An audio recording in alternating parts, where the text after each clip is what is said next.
세상이 갑자기 빠르게 돌기 시작한다. 예고 없이 찾아온 어지럼증은 공포 그 자체였다. 코끼리 코를 하고 나서 서 있으면 이렇게 돌아가잖아요. 저는 누워서만 생활을 했어요. 밖에를 나가질 않았어요. 불안한 거죠. 그러면 막 다 토해내고 쓰러지고 눕고 막 누군가를 또 불러야 되고. 견디기 힘든 견딜 수가 없어요. 제대로 서 있거나 균형을 잡을 수 없을 만큼 세상이 빙글빙글 도는 어지럼증. 때로는 생명을 다투는 중요한 증상인 만큼 정확한 진단과 치료가 필요하다. 수십 가지의 증상이 나타나 감별이 어려운 어지럼증. 그렇다면 나에게 찾아온 어지럼증의 원인은 귀 때문일까? 뇌 때문일까?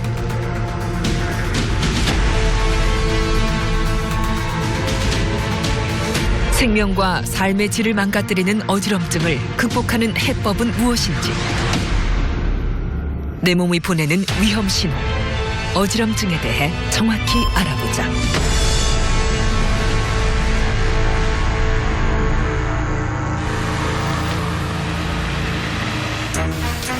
최순호 씨는 얼마 전 극심한 어지럼증으로 인해 응급실에 실려왔다.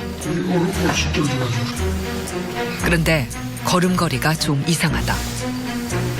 이렇게 앞 뒤로 붙여서 걸으셔야 돼요. 이렇게 하면 죽는 동작이에요. 파란 선을 따라 일직선으로 걸어야 하지만 그는 중심을 잡지 못하고 비틀거린다. 사람 왔다 딱 있으니까 어지러워요. 그래 좀 이제 안 보이는 거야. 그래서 차로 가가지고 일단 내 몸을 한번 봤죠.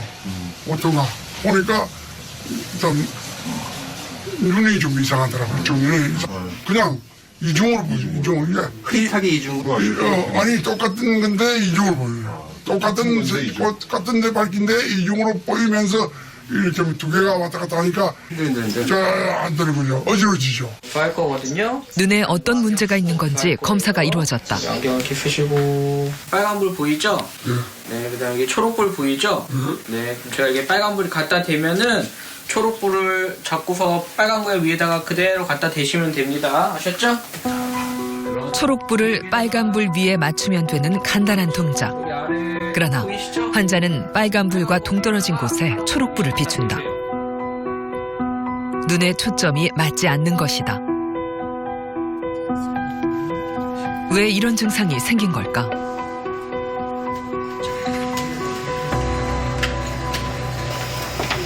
신경과 김지수 교수가 병실을 찾았다. 예, 안녕하세요. 앞이 잘 안 보이고 어지러우면서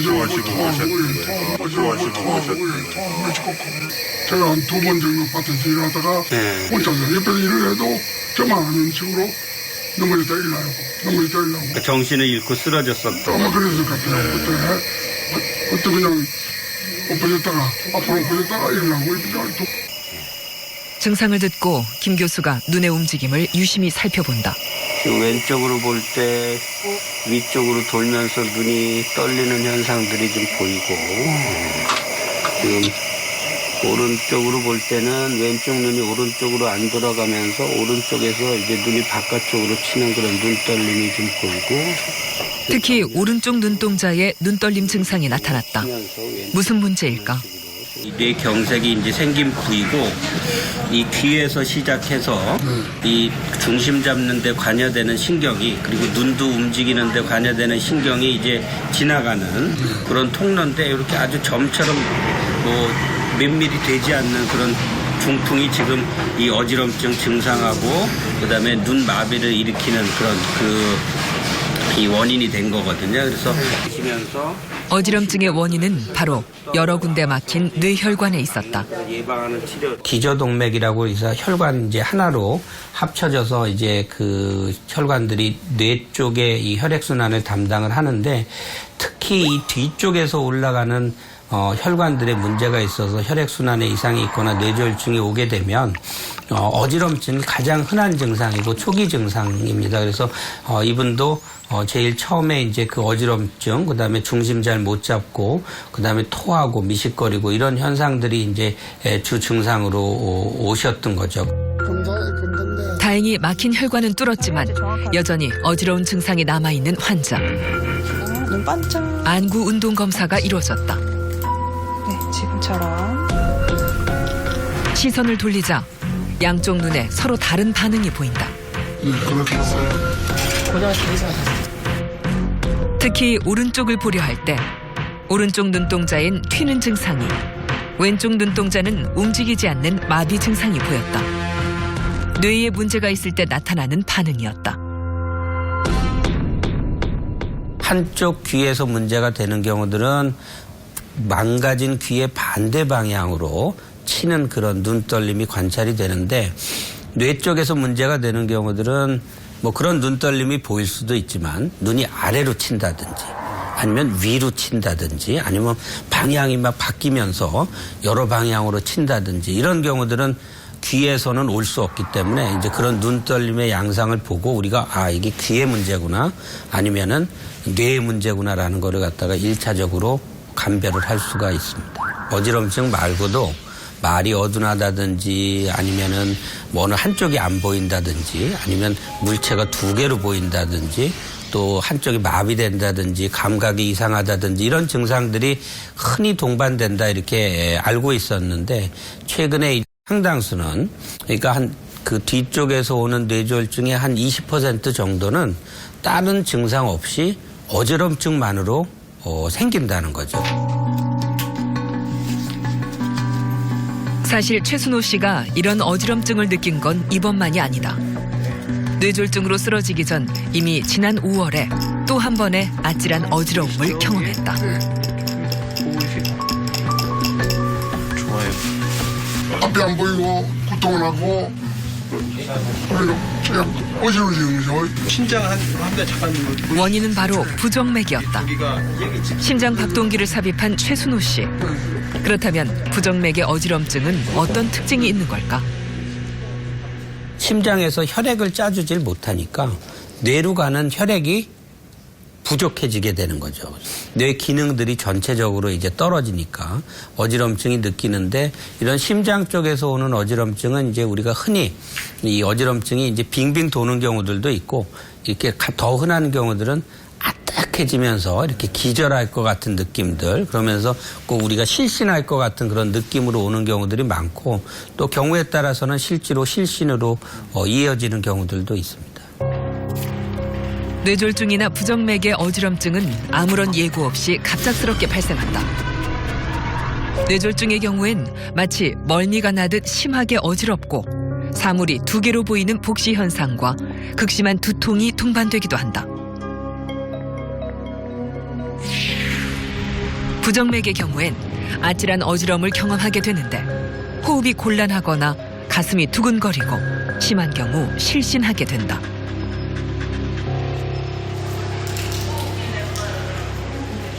지금 어지러우신 지가 얼마나 되신 거지?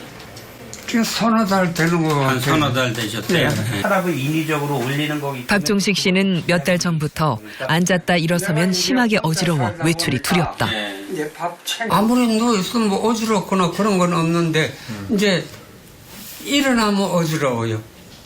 그리고 이제 내가 맨날 집에 누워 있을 수 없으니까 밖에 나가서 이제 산책도 하고 이제 이러는데 이럴 때 어지러워요. 어떤 문제가 있는 걸까? 예, 한번 쪼그리고 앉아보실게요. 예, 그 상태에서 제가 그 상태로 계시다가 제가 이제 나중에 일어나라 그러면 일어나시면서 어지러우면 어지럽다고 얘기를 하시는 거예요. 안진 검사에선 특별한 반응이 보이지 않았다. 중심 잡거나 이런 기능들이 따로 문제되거나 이러진 않고, 검사한 거에서는 누워 있다가 일어나게 되면 혈압이 높은 쪽 혈압이 이 30 가까이 떨어져요. 그래서 그런 경우들은 이제 기립성 저혈압이라고 그러는데, 정상인은 앉았다 일어날 때 자율신경계가 적절히 반응해 혈압이 유지되지만, 기립성 저혈압은 혈압이 일시적으로 감소하게 된다. 이때 수축기 혈압이 30 이상, 이완기 혈압이 10 이상 떨어지게 되면 기립성 저혈압으로 진단받게 된다.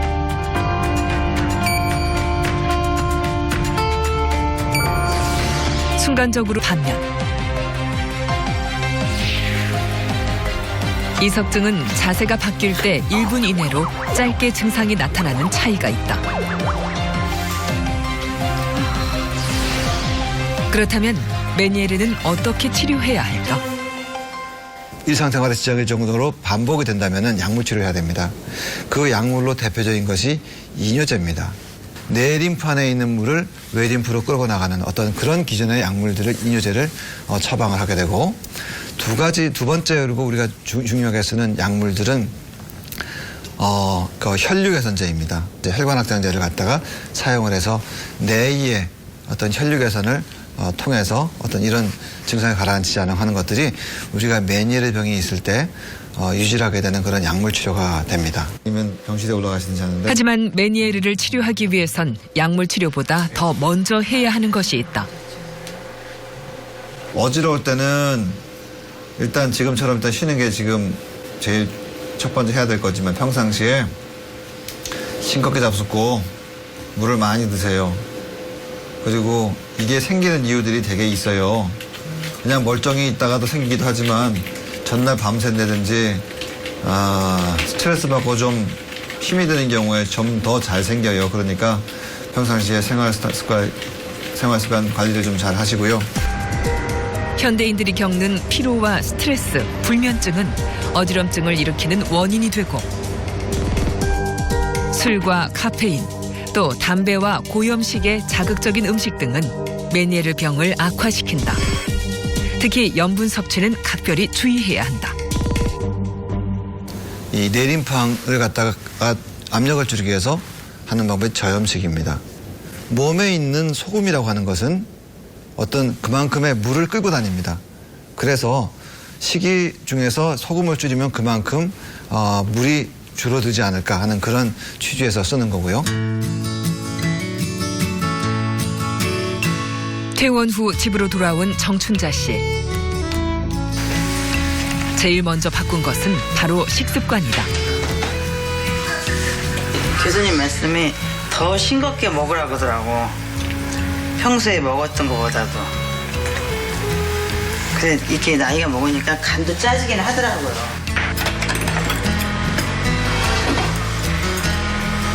그녀는 음식의 염분을 절반 이상으로 줄였고 식사량도 함께 줄여 소식을 하고 있다. 밥 먹고 소화가 빨리 안 되면은 더 어지럼증이 있어요. 그리고 메니에르를 예방하기 위해 수분 섭취에 특별히 신경 쓰고 있다. 제가 이거 한 주 전부터 더 먹어요. 전에는 정말 요거 하루 종일 요거 한 통도 못 먹었어요. 너무 죽겠다 싶으면은 다 누워요, 그냥 이렇게. 그 대신 조금이라도 몸이 힘들면 눕는다는 정춘자 씨. 이렇게 컨디션 조절에 신경 쓰는 건 돌발적 어지러움증에 대한 불안감 때문이다. 조금 식은땀 나는 정도가 아니고 막 쏟아져요, 막. 사람들이 너무 이상할 정도로 이 눈동자가 뱅글뱅글 도는 느낌. 집이 막 한 방향으로 뱅글뱅글 도니까 내 눈동자도 뱅글뱅글 도는 느낌이에요. 불안하죠, 마음이. 또 이러면 어떻게 하나. 누군가 옆에 있어주는 것도 아니고 막 그 불안감. 그래서 이제 늘 그냥 약을 옆에도 항상 어디 내가 외출할 때도 항상 상비약하고 먹는 약을 항상 가방에 담아 갖고 다녀요. 6년 전 처음 메니에르에 걸린 후 조심하며 지냈다는 정춘자 씨. 최근 가게 일로 스트레스와 피로가 겹치면서 병이 재발한 것이다. 예전의 건강한 모습을 되찾기 위해 그녀는 노력 중이다. 검순아, 운동 가자. 이리 엄마랑 운동 가자. 그냥 크게 바라는 건 없어요. 그냥 남들하고 똑같이 이렇게 아무 이상 없이 건강하게만 사는 거. 그거죠, 뭐. 내 몸이 보내는 위험 신호에 귀 기울일 때 건강을 지킬 수 있다.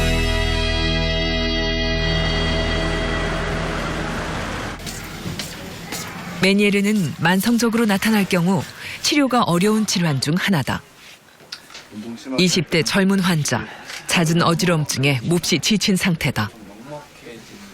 똑같이 뭐 운동하고 뛰어날 때 괜찮다가 이게 신경 쓸 일만 생기고 스트레스 받으면 이제 그게 이제 발작이 오는 거야. 달팽이관 MRI 촬영하는 거에서 그 달팽이관 내림프라고 하는 부분이 있는 부분이 많이 부풀어 있는 것처럼 나와 있어요. 그동안의 결과를 보면은 이제 약을 먹어도 조절이 안 되는 그런 메니에르병 환자가 그 수술에서 치료가 될 가능성은 대략 우리가 한 2년 봤을 때 한 70% 정도밖에 안 돼요. 100%가 안 돼. 그러니까 어떻게도 안 되는 분들이 그 수술에서 70% 좋아지니까 긍정적으로 생각하면은 상당히 효과가 있는 거예요. 그러니까 우리가 스트레스 상황에 노출될 때마다 어지럼증이 더 심해졌다는 환자. 결국 치료 방법으로 수술을 선택했다. 길지는 않아요. 코끼리 코를 좀 돈 것처럼 그 증상이 계속 있어요. 머리는 아프진 않은데 어지러우니까 속이 울렁거리고 밸런스를 잘 잡지 못해요. 걸어갈 때. 그런데 왜 환자는 약물 치료가 아닌 수술을 받아야 하는 걸까? 10명 중에 7명은 효과 있는데 3명은 왠지 재발하더라 하는 겁니다. 그래서 약을 바꾼다든지 아니면 수술한다든지 다른 방법의 치료를 고려해야 되는 부분입니다. 청력이 좋은 경우에는 전정 기능을 소실시키는 경우보다는 내이의 기능을 갖다가 유지를 하면서 하는 치료를 갖다 선택을 하게 되는데 그 방법이 내림분당 감압술입니다. 청력을 보존하고 증상을 완화시킬 수 있는 최선의 선택이었다. 안면신경을 피해서 이 내림분당에 있는 부분을 갖다가 열어주는 그런 수술을 합니다. 얼굴 움직이는 신경하고 큰 혈관 사이에 있기 때문에 그런 부분들이 다치지 않도록 주의하는 게 특별히 필요한 부분이고요. 수술은 부어있는 내 림프낭을 열고 직접 약물을 주입해 치료하게 된다.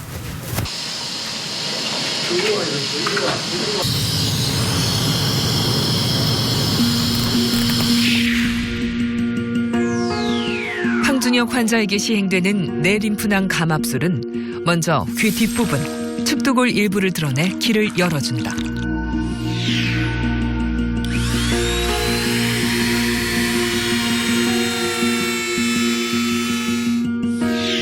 이때 중요한 안면 신경이 다치지 않도록 내 림프낭에 접근한다.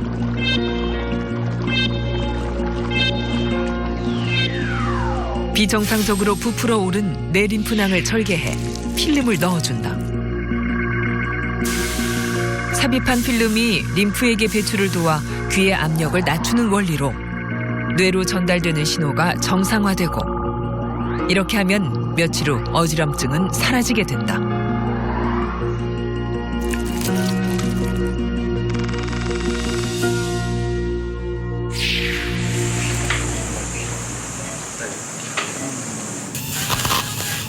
귀 뒤쪽 뼈에 작은 구멍을 낸 후 내 림프낭으로 접근한 구자원 교수. 복잡한 해부학적 구조를 가진 부위여서 수술은 무엇보다 많은 경험이 중요하다. 이때 안면 신경에 손상이 가지 않도록 신경 모니터링을 하며 진행한다.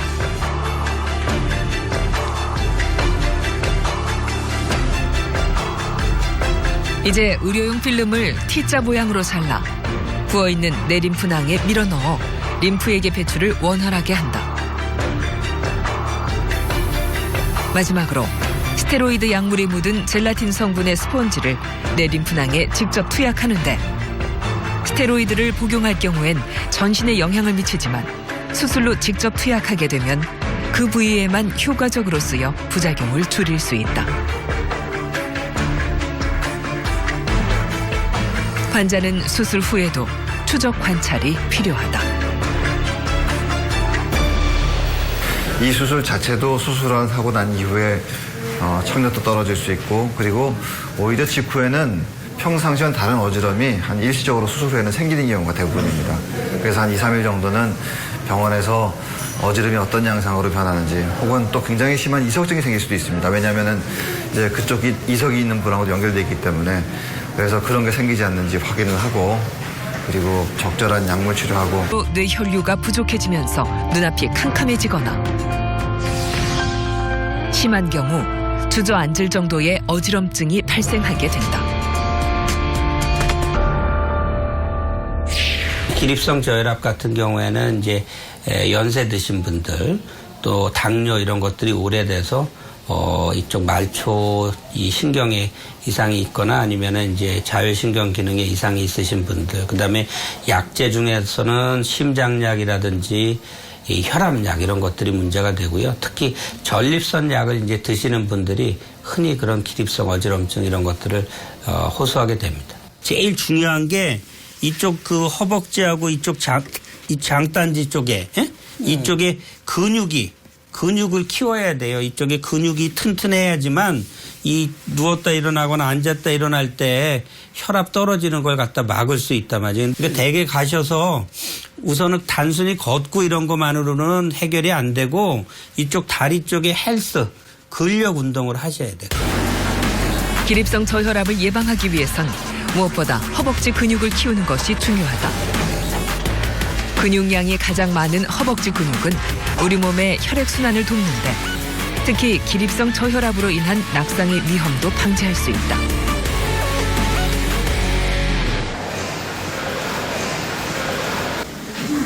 김문호 씨는 얼마 전 사우나에서 실신에 쓰러졌다. 넘어지면서 머리까지 부딪히는 아찔한 사고를 당한 것이다. 모욕을 하려고 이제 일어났으니까 뭐 좀 어지러워요.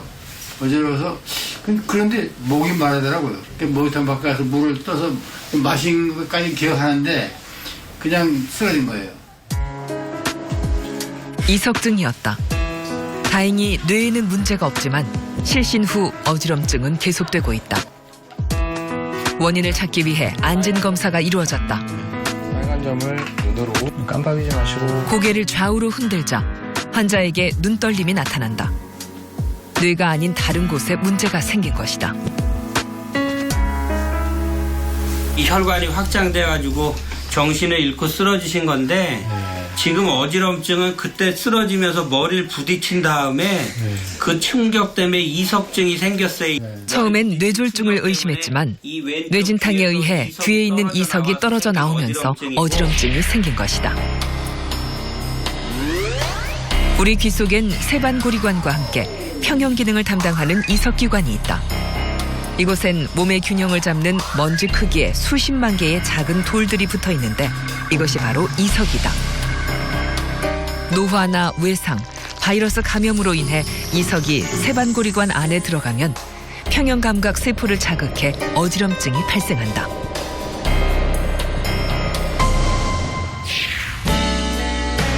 이석증으로 인한 어지럼증은 돌아 눕거나 고개를 움직이는 등 자세를 바꿀 때 나타나며 1분 이내로 증상이 잠시 나타났다 사라진다.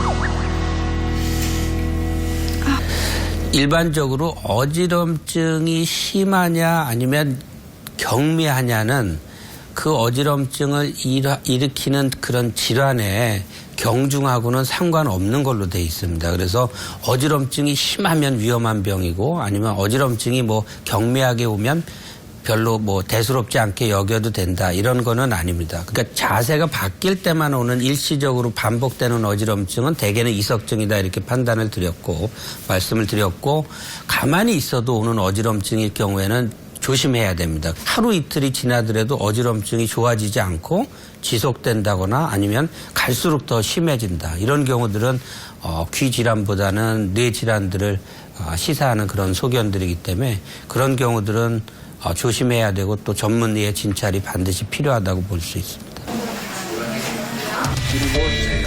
이석증을 치료하기 위해선 세반고리관 안에 잘못 들어가 있는 이석을 빼내야 한다. 먼저 눈떨림의 반응을 보며 이석의 위치를 찾아낸 후 머리의 위치를 바꿔 이석을 빼내게 된다. 보세요. 하나, 둘, 셋, 빨리. 이렇게 하면 이석이 제자리를 찾아가면서 증상이 사라지게 되는데 치료 후 반응은 어떨까? 심하게 떨리던 안진이 감쪽같이 사라졌다. 지금 괜찮아요, 지금은. 지금은 괜찮습니다.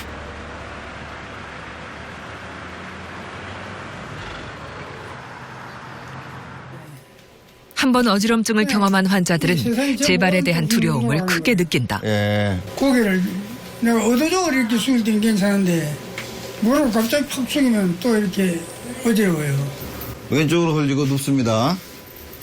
예. 자세 변화에 눈떨림이 심하게 나타난 환자.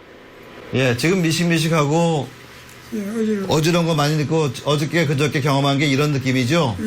조심 붙이고 해서 이석증 맞고요. 네. 이석증 맞고 이거는 치료하면 금방 좋아지세요. 지금 좀 어지럽고 하고 혹시 뇌졸중이 아닌가 걱정했던 환자와 가족들. 원인을 알기 전까진 불안할 수밖에 없다.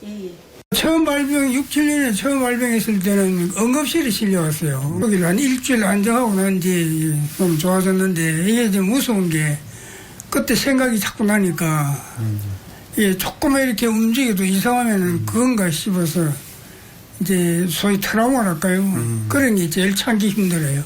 하나, 둘. 증상의 반복으로 외출도 겁이 난다는 환자. 이석증은 왜 재발하는 걸까? 이석증은 우리가 아마도 나이 드신 분들한테 더 많이 생기기 때문에 이건 퇴행성 변화가 아닐까 그렇게 생각을 합니다. 통계상으로는 1년에 한 10%에서 15% 정도가 다시 생깁니다. 이석증의 재발을 방지하고 치료하기 위해 집에서 스스로 하는 재활 방법이 있다. 자세 변화를 이용한 것으로 고개를 45도로 돌린 후 빠르게 귀 방향으로 눕는다. 30초 후 다시 일어나 같은 방법을 이용해 반대 방향으로 빠르게 눕는데 이 동작을 하루에 20회씩 반복하면 어지럼증을 개선할 수 있다. 만약 회전성 어지럼증이 갑작스럽게 발병해 오래 지속될 경우 또 다른 병을 의심해 볼 수 있다.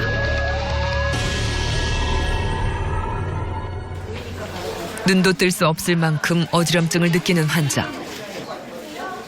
시간이 가도 증상이 멈추지 않아 간밤 응급실에 실려왔다. 와, 식은땀이 나고 속이 울렁거리고 막 집이 막 거꾸로 막 빙글빙글 돌아요. 이런 어지럼증을 경험한 것이 벌써 두 번째다. 그때 왼쪽 귀도 예전처럼 그 먹먹한 게 생기고 소리가 나고 그랬죠? 어제 아침부터 막 삐삐 소리가 나더라고요. 그러면서 막 윙 소리 나고 먹먹하고 막 그래서. 어저께는 몇 점이셨어요? 환자의 어지럼증은 10점 만점에 10.1 정도로 극심했다. 구토 증상에 이명까지 겹치면서 고통스러운 상황.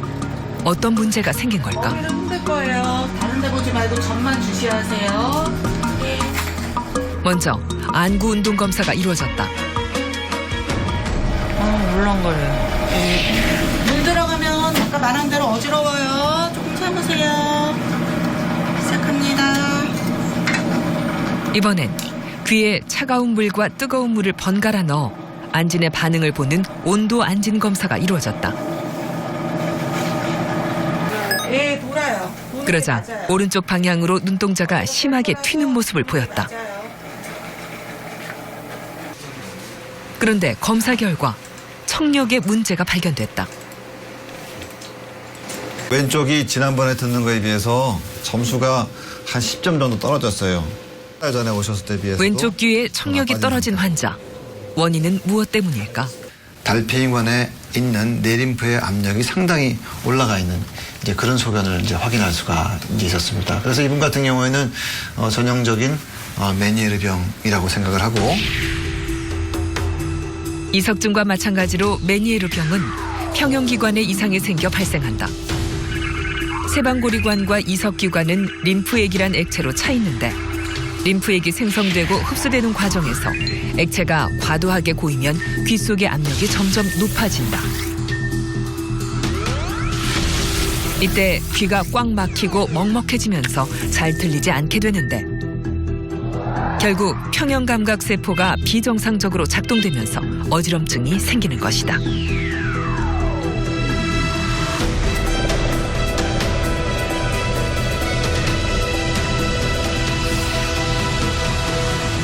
이석증과 메니에르를 구분짓는 특징적 증상은 바로 청력 저하다. 늘 일상생활 한쪽 귀가 늘 이렇게 먹먹하고 쉬쉬쉬쉬 하는 소리가 나고 근데 근래 들어선 그게 점점 더 심해졌어요. 저런 이제 그 귀가 먹먹하고 그다음에 이제 그 이명이라 그러죠. 예, 이명 현상이 있었고 그다음에 어지럼증이 있었습니다. 환자들에겐 마치 귀에 물이 찬 듯한 먹먹한 증상이 생기고 소리가 잘 들리지 않게 된다. 특히 메니에르가 반복되면 청력 소실의 위험도 높아지게 된다. 메니에르는 가만히 있는 상태에서도 어지럼증을 느끼고 길게는 하루 종일 지속되는 내이도까지 기를 낸다. 다음은 손해와 안면신경을 다치지 않게 젖힌 후 종양이 있는 부분을 제거해 수술을 마무리 짓는다.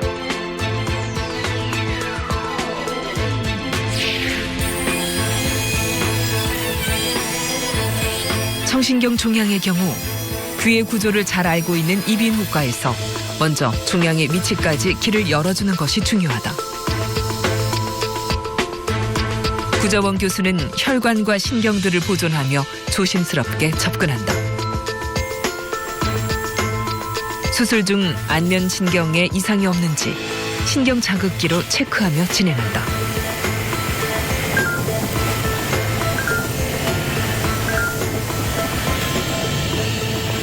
구자원 교수가 종양 제거를 위한 길을 열어주자 이번엔 신경외과 김재용 교수가 종양을 제거하기 위해 자리를 바꾼다. 수술이 진행되는 동안 자리를 지키는 구자원 교수. 도움이 필요한 상황에 대비하기 위해서다. 드디어 종양이 모습을 드러냈다. 수술 기구를 이용해 종양을 깨끗이 제거하는 데 성공한다.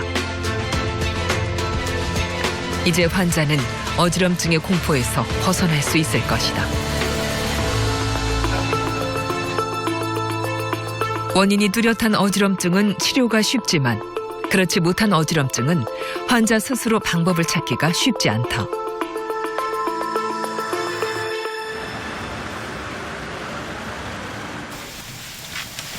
네, 안녕하세요. 어지럼증으로 인해 입원했다는 이원옥 씨. 어지러운 게 막 빙빙 돌면서 어지러우세요? 아니면은 이렇게 중심 잘 안 잡히면서 이렇게 균형 못 잡고 비틀거리시는 거야? 빙빙은 아니고요. 네. 균형이 안 잡히면서 이렇게 비틀거려요. 비틀거리는 3년 동안 지금 조금씩 증상들이 더 나빠지세요? 아니면은 비슷하게 유지됩니까? 더 나빠지고요.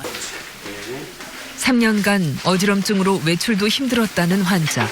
마치 넘어질 듯이 걷는 모양이 위태롭다. 그럼 이 벽을 보면 벽이 더 너무 힘들어요. 다가오면서 더 어지러운 느낌이고. 예, 알겠습니다. 천천히. 마치 뇌질환이 의심될 만한 증상. 편안하게 그냥 걸으세요. 그러나 검사상에선 이상을 발견하지 못했다. 평상시에도 댁에서도 한 요 정도 지금 그 걸음걸이가 되시는 거야? 예. 네, 그러니까 밖에를 전혀 안 나요. 밖을 전혀 못 다니시고 예. 쓰러질까 봐. 예. 코끼리코를 하고 나서 서 있으면 이렇게 돌아가잖아요. 저는 그런 느낌이 항상 있어요. 그러니까 이 벽을 봐도 이 코끼리코 하면서 이렇게 돌아가는 느낌. 그러면서 속이 울렁거리는 거, 막 미식거리고 오른쪽 인대가 파열이 돼가지고 그거를 한 시술이죠. 수술이 아니라 시술을 하고 병원에 있는데 그때 힘이 들었는지 뭐 했는지 갑자기 오른쪽으로 뒤쪽으로 막 비틀비틀 하더라고요. 일상생활이 힘들 정도로 어지럼증을 호소하는 환자. 그러나 원인을 찾을 수 없어 답답한 심정이다. 평형 감각에 어떤 문제가 있는지 다시 정밀 검사가 진행됐다. 어지러워 죽겠어요. 아이고. 검사실에서도 어지러움을 참지 못하는 환자. 속이 미식거려요. 원인을 찾기 위해 다양한 검사가 이루어졌다.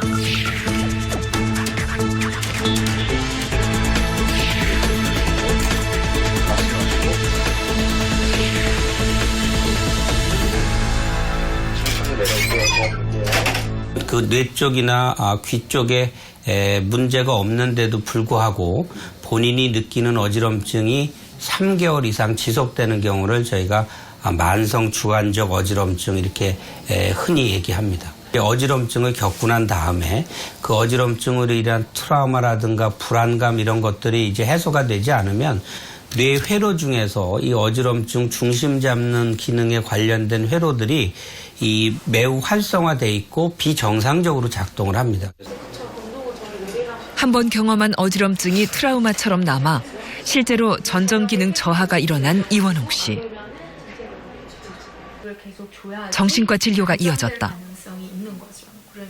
내가 지금 일상생활에서 하고 있는 행동 중에 어지럼증의 회복이 도움이 안 되는 행동들을 좀 바꿀 필요가 있어요. 대표적인 게 회피하는 거예요. 예를 들면은 막 움직이거나 걸으시면 넘어질 것 같고 어지러우니까 자꾸 누우려고 하시고 밖에 안 나가려고 하시잖아요. 조금 어지럽더라도 어지러움을 약간 유발하는 자세 연습을 한다든지 하는 거가 그런 의미에서 거기를 자극해서 교정될 기회를 가질 수 있어서 중요하거든요. 어지럼증을 해결하기 위해 인지행동치료요법이 제시됐다. 팔을 이렇게 접어서 가슴 앞쪽에 어깨를 닿는 그런 자세를 취하실게요. 괜찮으세요? 네. 1분만 눈을 감고 최대한 균형을 잡는 데 집중을 해보세요. 네. 쓰러질 것 같은 불안감과 보행장애를 치료하기 위해 어지럼증을 유발하는 상황과 자극에 일부러 노출시켜 스스로 어지럼증을 다룰 수 있도록 돕는 치료다.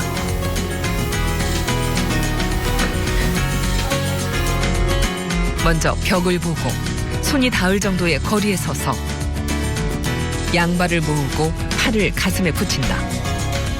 눈을 감고 균형을 유지하는데 이런 훈련으로 어지럼에 대한 조절 능력을 키우게 된다. 우선은 그 증상들을 이제 받아들이는 게 중요하고요. 그다음에 활동들을 하나하나 이제 늘려가면서 적응해 나가고 또 그 증상들이 생겼을 때 본인들이 대응해 나가는 걸 갖다가 이제 안정적으로 끌고 갈 수 있게끔 유도하는 과정이다 이렇게 볼 수 있겠습니다. 어지럼증에 대해 수많은 연구와 치료를 하고 있는 김지수 교수.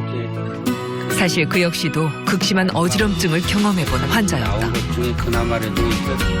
어지럼증에 대한 경험이 환자들을 치료하는 데 있어 큰 자산이 됐다고 그는 말한다. 분유와 에이시메트리가 있는 경우는 제가 눈을 떠보니까 이제 그 주위가 방 주위가 이제 왼쪽으로 돌기 시작하고 그다음에 미식거리는 그런 증상들이 있고 어지럽고 저희 한 사람한테 이제 내 눈을 봐달라. 눈이 튀는 게 있는지 봐달라 이렇게 얘기를 했더니 눈이 튄다 그러더라고요. 그래서 잘 모르는 일반인들이 갑자기 그런 어지럼증을 겪게 되면 매우 당황하겠구나. 그다음에 그 어지럼증, 고통 이런 것들에 대해서 매우 불안하고 당황하겠구나. 그런 것들을 뼈저리게 느꼈습니다. 가장 중요한 거는 긍정적인 마음이 중요합니다. 원인만 잘 찾아서 그거를 교정해 주게 되면 쉽게 치료될 수 있는 병이기 때문에 불안해 하시지 말고 그 어지럼증이 지속이 될 때는 전문적인 이 어지럼증 진료 의사들을 이제 찾아서 설명을 듣고 정확하게 진단받는 게 중요하고 어지럼은 평상시와는 다른 균형감의 이상이 나타나는 거고 그것은 내가 지금 스트레스를 받고 있고 힘들다고 몸이 나한테 보내는 신호입니다.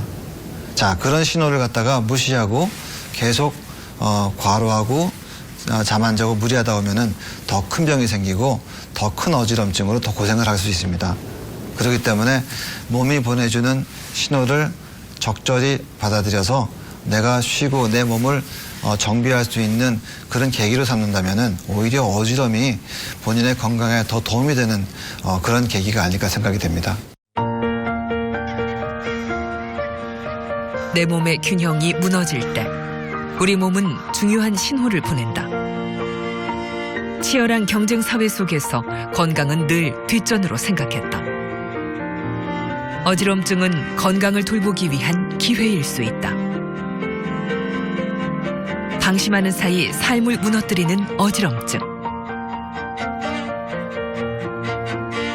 어지러운 세상을 멈출 수 있는 건 내 몸을 잘 보살피는 관심과 사랑일 것이다. 감기도 자주 걸리고 1년 내내 달고 살고 거의 뭐 구부려서 밥을 먹는다고요. 빨리 지친다, 피곤해진다, 이런 것들.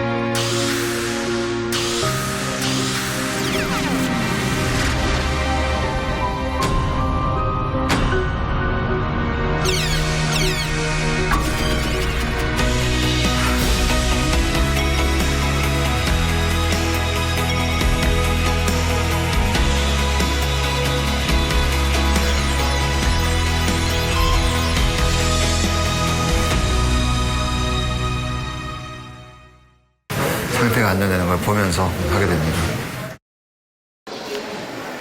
다음 날 외래실을 찾은 황준혁 환자. 상태는 어떨까? 이 소리도 많이 나고요. 먹먹한 게 좀 많이 커요. 먹먹한 거는 가라앉을 거예요. 가만 누워있으면 안 되고 이 어지러운 거는 시간 지나고 차차 적응이 될 거예요. 움직여지는? 움직이라고. 이 기능이 좀 떨어져 있는 상태를 갖다 개선시키기 위한 그런 훈련하는 게 지금으로 좀 필요할 것 같고요. 수술로 끝이 아니다. 이제부터 평형 감각을 찾기 위한 스스로의 훈련이 필요하다. 지금 그 중심 얼마 전 낙상해 머리를 다쳤다는 환자. 최근에 그녀에겐 이런 일이 자주 발생하고 있다. 지금 제일 불편하신 게 뭐예요? 균형 감각. 균형 감각이. 그러니까 중심 잡거나 이런 기능들이 많이 불편하세요? 떨어져서? 술 먹는 사람처럼 같아요. 여기 정면 보실게요. 정면에서는 왼쪽 눈에 내사시가 좀 있으시고, 그다음에 이쪽 왼쪽 보실까요? 왼쪽 볼 때는 주시유발 안진이라 그래서 왼쪽으로 이렇게 눈이 튀는 현상들이 보이고. 환자는 상하 좌우 방향 모두 눈떨림 증상이 심하다. 양 발을 일직선이 되도록 걷게 하자 중심을 잡지 못하고 비틀거리는 환자. 왜 이런 증상이 생긴 걸까? 우리가 일반적으로 손의 위축증이라고 이제 얘기를 하는데 이 손의 위축증이 있게 되면 우리가 일반적으로 술 취한 사람들하고 똑같은 현상들이 나타난다고 생각하시면 됩니다. 그래서 걸을 때 이제 중심을 잘 못 잡고 비틀거리고, 그다음에 이제 말도 발음이 불분명해지고 어둔해지고, 그다음에 손놀림이라든가 이런 것들이 이제 어둔해지는 그런 경우인데, 손의 쪽에서 이상이 있을 때는 하방 안진이라 그래서 눈이 아래로 이렇게 툭툭 치는 그런 현상들을 보이게 되고요. 특히 이제 또 옆을 볼 때, 양쪽 옆을 쳐다볼 때 그쪽 방향으로 눈떨림이 생깁니다. 중심 못 잡고 이렇게 눈이 두 개로 보이는 게 심하고 그리고 그래가지고 오해를 많이 받죠. 술 먹었냐고. 이 말도 어둔해지니까 방어할 그런 힘이 없어요. 그냥 순식간에 사람이 확 넘어져요. 손뇌는 대뇌의 뒤쪽에 위치해 있다. 몸의 균형과 조화로운 움직임을 담당하는데, 이런 손뇌에 이상이 생기면 평형 기능과 보행 기능 등의 장애가 발생한다. 중심을 잡기 힘들어 똑바로 걷지 못하고 비틀거리게 되는데 마치 술에 취한 사람처럼 보이게 된다. 물건을 잡을 때도 물체가 심하게 흔들리거나 손이 떨리는 증상이 나타난다. 특히 눈떨림 증상이 상하 좌우 방향으로 심하게 일어나는데 손의 위축증은 아직까지 근본적인 치료가 어렵다.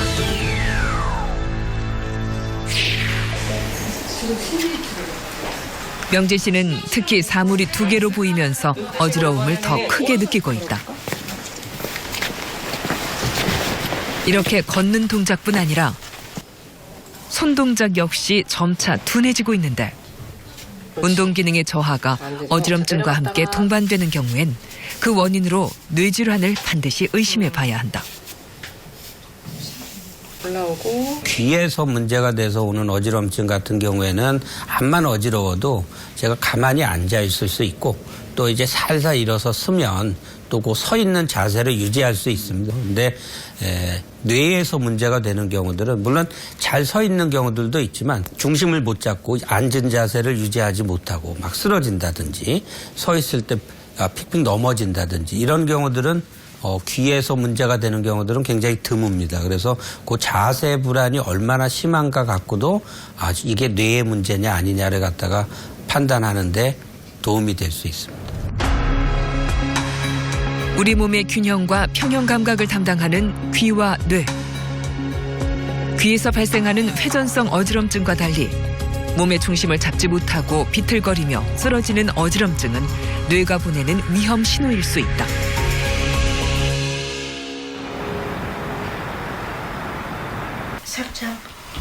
필리핀에서 한국으로 시집온 차베스 씨.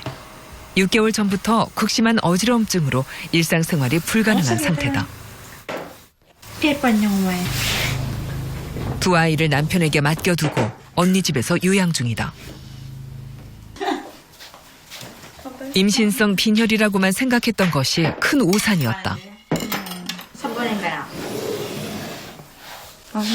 Standing and sleeping, I have a dizziness, headache too. 이렇게. Feels like I have anesthesia here. 이렇게 반절. 이렇게 코, 입, 눈, 이마, 얼굴 이렇게 같이 느낌 달라요. 지금 제 느낌 조금 여기 지금 더 아파요. 어지럼증에 두통은 물론 얼굴 감각까지도 이상이 온 차베스 씨. 증상이 점차 나빠지고 있다.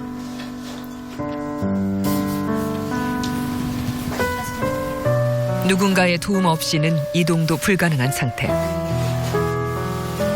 대수롭지 않게 여긴 어지럼증이 이렇게 심각해질 줄은 생각도 못했다.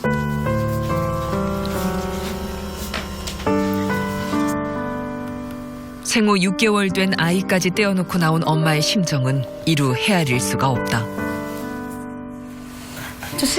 수대몰. 예, my husband too. 이렇게 그녀를 고통에 빠뜨린 어지럼증의 원인은 과연 무엇일까?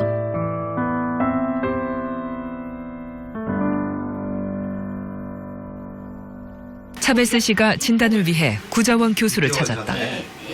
사진 찍은 거 보면은 이렇게 큰 혹이 있어요.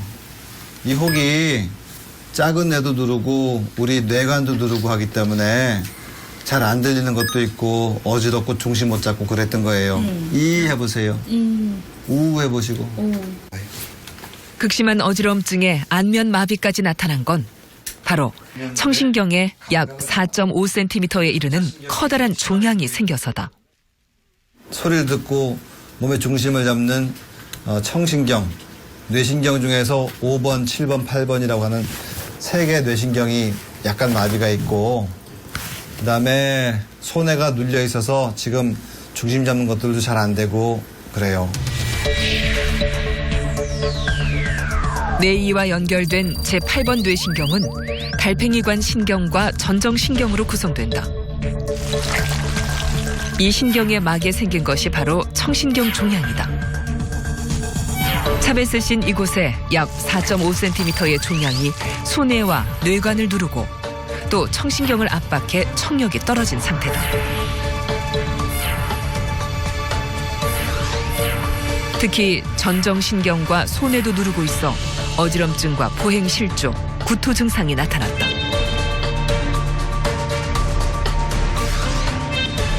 이제 안면신경까지 눌려있는 상태다.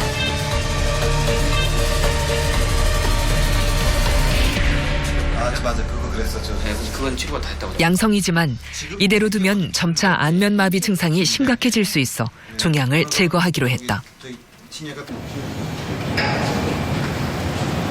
뇌관과 소뇌를 누르고 있기 때문에 이것을 제거해야 되는데 이 보통 뒤로 들어가려고 하면 혈관하고 이 소뇌가 막고 있기 때문에 귀를 통해서 뇌이하고 안면신경을 제치고 뇌이를 제거하고 동양을 노출시키고 그 다음에 신경외과 선생님이 들어오셔서 신경외과에서 종양을 제거하는 협재 수술을 할 계획입니다. 위치가 제대로 그렇죠. 이번 수술은 이비인후과의 구자원 교수와 신경외과 김재용 교수가 함께 진행한다. 먼저 12시간이 넘는 큰 수술. 소뇌와 안면신경을 모두 보존해야 하기 때문에 사전에 충분한 토론이 필요하다. 수술대 앞에 먼저 선 구자원 교수. 청신경 쪽으로 가는 길을 열어줘야 한다. 먼저 귀 뒷부분을 절개해 수술 부위로 진입하는데 이때 유양돌기와 미로를 거쳐